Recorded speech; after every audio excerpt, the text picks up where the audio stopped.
L'Espagne est en émoi après l'annonce de l'hospitalisation d'Etana Bonmati, l'une des stars de l'équipe nationale et récemment couronnée Ballon d'Or.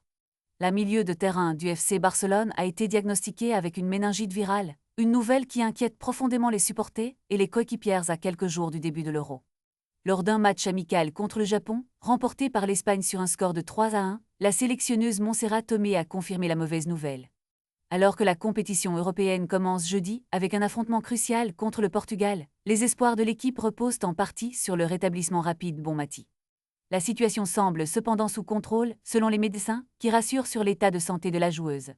Parler de méningite peut être effrayant, mais la situation est sous contrôle, a déclaré Tomé, insistant sur le fait qu'elle ne pouvait pas préciser la durée de l'absence de Bonmati.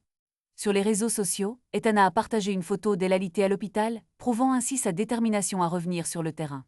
Les championnes du monde en titre doivent se préparer à défendre leur titre et la présence de leur meneuse de jeu sera cruciale. Le calendrier est serré, avec des matchs contre la Belgique et l'Italie également programmés dans les jours suivants.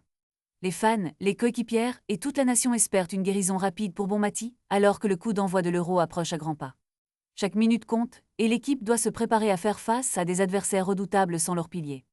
Les regards sont tournés vers l'hôpital et l'espoir grandit que la talentueuse milieu de terrain retrouvera rapidement la forme pour contribuer à l'ambition collective de l'Espagne. Avec le soutien de ses coéquipières et des supporters, Etana Bonmati pourrait bien être de retour sur le terrain plus vite que prévu. L'Euro commence et les attentes sont élevées, mais l'absence de Bonmati pourrait laisser un vide difficile à combler. Reste à voir comment cela influencera la dynamique de l'équipe et si elles pourront surmonter ce défi en son absence. L'Espagne est prête à se battre, mais une victoire sans leur ballon d'or sera un défi de taille.